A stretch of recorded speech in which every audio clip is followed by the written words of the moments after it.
It's kind of wild to think about, but nearly half of all the people on Earth use a Meta product. So, when its CEO, Mark Zuckerberg, decides to spend a decade and just billions and billions of dollars to build the future, well, we should probably pay attention and try to understand what that future is actually supposed to look like. And make no mistake, the ambition here is absolutely massive. Zuckerberg isn't just trying to build some new gadget, he's trying to build a completely new way for us to interact with technology and, more importantly, with each other. As he puts it himself, this is probably going to be the next major platform after phones. So, what does this next major platform actually look like? Well, the whole vision really starts with a simple idea: moving computing from the little screen you hold in your hand and putting it right onto your face. The goal is to make it feel more natural, more seamless, and a lot more social. Now, this isn't a one-size-fits-all kind of plan. Meta is actually thinking about 4 different product lines. On one end of the spectrum, you've got displayless glasses, kind of like the Ray-Ban Metas we see today, which are all about AI, audio, and capturing what's around you. Then you take a step up to a simple heads-up display for things like notifications or directions. And then you get to the really high-end stuff, full-on holographic AR glasses for that feeling of social presence, and of course, powerful headsets for super high-fidelity gaming and mixed reality. The strategy's pretty clear: have something for every possible situation and at every price point. Okay, but how in the world do these Tony Stark-level holographic glasses even work? I mean, it sounds like pure science fiction. The reality is incredibly complex, but you can boil it down to 3 main steps.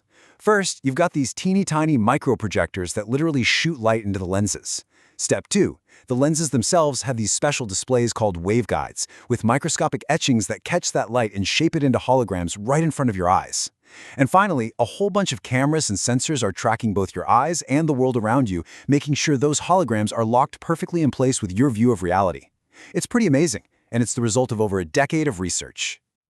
So that's the what, the hardware. But the why, the reason for building all this, is really driven by 2 huge, almost philosophical goals. Let's start with the first one, which is all about achieving a real, true feeling of presence. The key word here is presence. And no, we're not just talking about a better video call. Zuckerberg calls this the holy grail of social technology. It's about creating a deep, visceral feeling that you are physically in the same room with someone else, even if they're on the other side of the planet. It's something that no technology we have today can really do. And this quote, well, it gets right to the heart of it, to the very human desire behind this massive technological push. When he was asked about the limits of this stuff, Zuckerberg just said, "I miss hugging my mom. Yeah, haptics is hard." It's such a simple, powerful reminder that even with perfect holograms, recreating the full feeling of human connection is just an enormous, enormous challenge. And the thing is, achieving that feeling of presence is incredibly fragile. It's like trying to build a house of cards. The whole illusion can be shattered in an instant. If the field of view is too narrow, or if there's even the slightest bit of lag between when you move your head and what you see, or if the physics just feel a little bit off, any single one of those mistakes breaks the spell, and your brain immediately remembers you're just looking at a screen. Okay, let's move on to the second big pillar of this whole vision. It's not just about connecting with other people, it's also about having a personalized intelligence right there with you, helping you understand and navigate the world. So, if you're going to have a personalized AI, what's the best way to interact with it? The argument here is that the ultimate form factor is glasses. And why? Well, it all comes down to one word: context.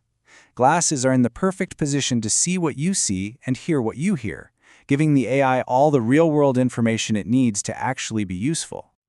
I know, a lot of this sounds like it's straight out of a sci-fi movie, but what's the real-world human impact going to be? On one hand, this technology could solve some of our biggest problems, but on the other, it raises some really deep questions about what it even means to be human. Let's just ground this conversation in a pretty stark reality for a second. Right now, 12% of Americans say they have 0 close friends. Let that sink in. That is a 4-fold increase over just the last 30 years. It's a genuine crisis of loneliness. And this chart really just visualizes that trend. I mean, wow. Over the last 20 years, the amount of time we spend socializing in person has dropped by 30% for all adults. But look at young adults. It's a staggering 70% decline. So the argument for technologies that create presence isn't that they're trying to replace physical connection, it's that they're trying to fill a void that is already there and growing. But this all leads to a really fascinating, almost philosophical debate. When AI and other technologies make our lives easier, when they remove the friction and the struggle, do we lose something valuable in the process? I mean, is the struggle itself sometimes the whole point?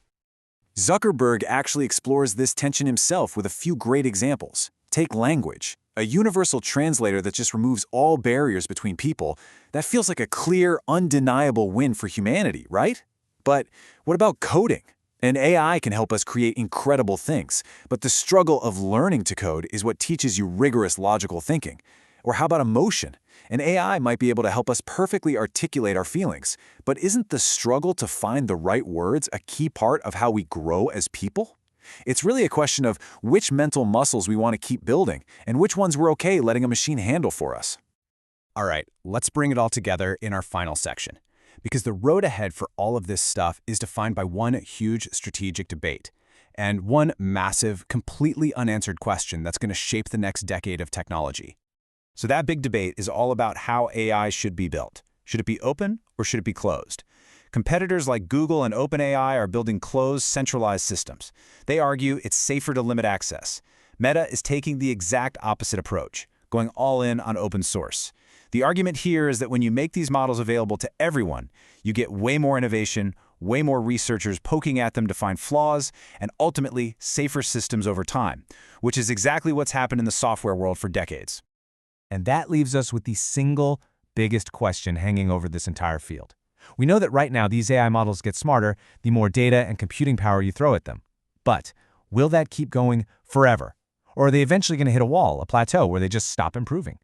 Zuckerberg is betting hundreds of billions of dollars that the scaling will continue, but the truth is nobody, and I mean nobody, really knows the answer. And it's probably the most high-stakes question for the future of technology and maybe for all of us.